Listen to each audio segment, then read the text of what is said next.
بسم اللہ الرحمن الرحیم الصلاۃ والسلام علیک یا سیدی یا رسول اللہ وعلی آلک و اصحابک یا نور اللہ اللہم صلی علی محمد کما تحب و ترضی لہ۔ درود شریف پڑھوانے کے کیا ہی کہنے، اور درود پاک ہم نبی رحمت صلی اللہ علیہ وآلہ وسلم پر جو پڑھتے ہیں، بیسیکلی ہم دعا کرتے ہیں کہ آپ صلی اللہ علیہ وسلم پر، ان کی آل پر درود اور سلام ہو، رحمت ہو، پھر اس رحمت کے صدقے اللہ کریم ہمیں رحمتوں سے، برکتوں سے، فضیلتوں سے نوازتا چلا جاتا ہے۔ اور یہ سب نبی رحمت صلی اللہ علیہ وآلہ وسلم کی ذات اقدس کا کمال ہے کہ آپ صلی اللہ علیہ وآلہ وسلم اتنی مبارک ہستی ہیں، اتنی عظیم الشان ہستی ہیں کہ ان پر درود و سلام بھیجنے کے صدقے ہمارے بیڑے پار لگ رہے ہیں۔ ایک بہت ہی پیارا واقعہ ہے، قصہ ہے، دل چاہتا ہے کہ آپ کے ساتھ شیئر کروں، آپ لوگ بھی سنیں اور اپنا ایمان تازہ کریں۔ تو حضرت قتادہ رضی اللہ تعالیٰ عنہ نے فرمایا کہ حضرت موسیٰ علیہ السلام نے عرض کیا، یا رب، میں الواح میں لکھا پاتا ہوں کہ ایک بہترین امت ہوگی جو ہمیشہ اچھی باتوں کو سکھاتی رہے گی اور بری باتوں سے روکتی رہے گی۔ یا الہی، وہ میری امت ہو، یعنی وہ دعا کرتے ہیں اللہ سے کہ اللہ وہ امت میری امت ہو۔ تو اللہ تعالیٰ نے فرمایا کہ موسیٰ علیہ السلام وہ امت تو احمد صلی اللہ علیہ وآلہ وسلم کی امت ہوگی۔ پھر عرض کیا، یا رب، ان الواح میں ایک ایسی امت کا پتہ چلتا ہے جو سب سے آخر میں پیدا ہوگی لیکن جنت میں سب سے پہلے جائے گی۔ یا الہی، وہ میری امت ہو۔ تو اللہ تعالیٰ نے فرمایا کہ وہ محمد صلی اللہ علیہ وآلہ وسلم کی امت ہوگی۔ آپ سوچیں، آپ صلی اللہ علیہ وآلہ وسلم کے صدقے سے سب سے آخر میں آنے کے بعد دنیا میں، لیکن جنت میں سب سے پہلے جائیں گے۔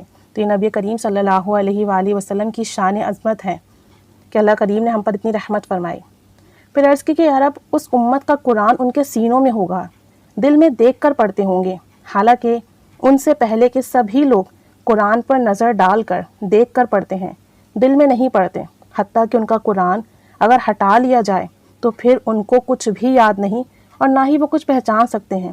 اللہ نے ان کو حفظ کی ایسی قوت عطا کی ہے کہ کسی امت کو نہیں دی گئی۔ یا رب، وہ میری امت ہو جو قرآن سینے میں رکھتی ہو اور بغیر دیکھے پڑھ سکے۔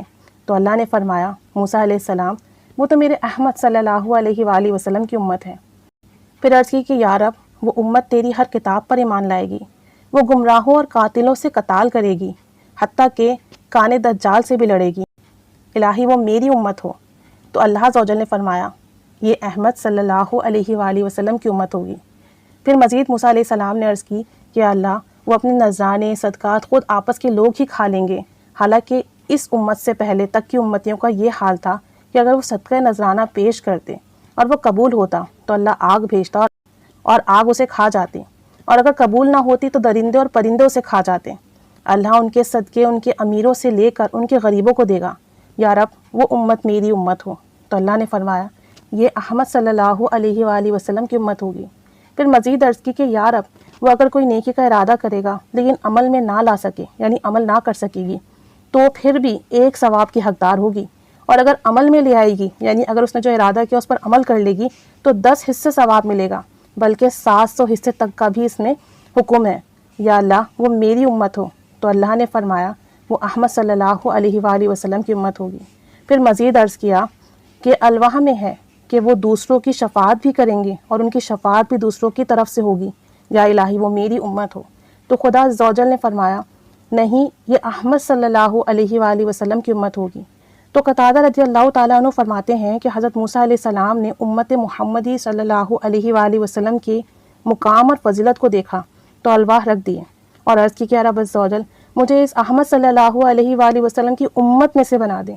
سوچیں، ایک نبی آپ صلی اللہ علیہ وآلہ وسلم کی امتی ہونے کے لیے درخواست کر رہے ہیں، صرف اور صرف ان امتیوں کی یہ تمام شان سننے کے بعد۔ تو اللہ تعالیٰ نے یہ تمنا قبول فرمائی، اور نبوت، رسالت اور شان کلیمی کے باوجود روز محشر آپ علیہ السلام کا شمار امت محمدی صلی اللہ علیہ وآلہ وسلم میں ہوگا۔ تو یہ سب اللہ تعالیٰ کی رحمت، شفقت ہے نبی رحمت صلی اللہ علیہ وآلہ وسلم کی امت پر۔ یہ واقعہ تحفۃ الصلاۃ علی النبی المختار میں موجود ہے، اور تفسیر ابن کثیر جلد میں بھی موجود ہے، جلد نمبر 2 میں موجود ہے۔ تو آپ سوچیں، نبی رحمت صلی اللہ علیہ وآلہ وسلم کی امتیوں کا یہ حال ہے، امتیوں کا یہ مقام ہے، اور یہ صرف آپ صلی اللہ علیہ وآلہ وسلم کی نسبت کی برکت سے ہے۔ کہ نسبت جو ہوتی ہے نا، بہت برکت کی چیز ہوتی ہے۔ ہم کچھ بھی نہیں ہیں، گنہگار ہیں، سیاکار ہیں، بدکار ہیں، ہر پل گناہ کرتے ہیں، ہر طرح کی برائیوں میں مبتلا ہیں، لیکن آپ صلی اللہ علیہ وآلہ وسلم سے نسبت کی وجہ سے اللہ کریم نے اتنی عزت عطا فرمائی ہے۔ اللہ کریم وہ عذابات نہیں لاتا جو عذابات پچھلی امتوں پر نازل ہوئے گناہ کرنے کے سبب، حالانکہ وہ تمام گناہ ہماری امت کرتی ہے، لیکن یہ سب کرم ہے اللہ کی، یہ سب کرم ہے رب عزوجل کا، یہ سب نبی رحمت صلی اللہ علیہ وآلہ وسلم کی کرم نوازی، محبت اور شفقت ہے۔ تو سوچیں جب رب عزوجل کے ہاں اس امت کا اتنا مقام ہے تو پھر ہمیں اس مقام سے نیچے نہیں آنا چاہیے، ہمیں وہ کام کرنے چاہیے جس سے ہمارے آقا جان صلی اللہ علیہ وآلہ وسلم خوش ہوں اور پھر بارگاہ الہی میں ہمارے لیے دعا کریں، اور وہ دعا ہمارے مقامات درجات بلندی کے باعث بنے۔ ہمیں نبی رحمت صلی اللہ علیہ وآلہ وسلم کی سنتوں پر عمل کرنا چاہیے، ان کے بتائے ہوئے اعمال پر عمل کرنا چاہیے، اور کثرت سے درود و سلام پڑھنا چاہیے کہ درود و سلام پڑھنے کی برکت سے اللہ کریم ہم سے راضی اور خوش ہو، ہمارے گناہوں کو معاف فرمائے، ہماری برائیوں سے درگزر فرمائے، ہمارے درجات بلند ہوں، ہمیں دین میں بھی آسانی ہو، دنیا میں بھی آسانی ہو، آقا جان صلی اللہ علیہ وآلہ وسلم کی قربت محبت میسر آئے، آپ صلی اللہ علیہ وآلہ وسلم جب ہماری طرف نظر رحمت کریں تو وہ خوش ہوں، اور ان کی خوشی دیکھ کر رب عزوجل ہمیں بخش دے۔ تو ہمیں چاہیے کہ ہم اللہ اور اس کے رسول صلی اللہ علیہ وآلہ وسلم کی اطاعت کریں۔ کتنا خوبصورت واقعہ ہے کہ ایک نبی علیہ السلام امتی کے فضائل سن کر امتی ہونے کی درخواست کر رہے ہیں، امتی ہونے کی دعا کر رہے ہیں۔ کتنا بڑا مقام، کتنی بڑی بات ہے یہ اگر سوچی جائے تو۔ اللہ کریم ہمیں ایسا ہی بنا دے جیسا کہ آپ صلی اللہ علیہ وآلہ وسلم کے امتی ہونے کا حق ہے، اور خوب درود و سلام پڑھنے کی، درود و سلام کی دعوت دینے کی توفیق عطا فرمائے، نیک اعمال کی توفیق عطا فرمائے، فرائض کو اچھے طریقے سے ادا کرنے کی توفیق عطا فرمائے، سنتوں پر عمل کی توفیق عطا فرمائے، اور ہم سے ایسا راضی ہو کہ کبھی ناراض نہ ہو۔ اللہ کریم ہم سے آپ صلی اللہ علیہ وآلہ وسلم کے صدقے سے ہمیشہ ہمیشہ کے لیے راضی ہو جائے۔ آمین بجاہ النبی آمین صلی اللہ علی محمد صلی اللہ علیہ وآلہ وسلم۔ اللہم صلی علی محمد کما تحب و ترضی عنہ۔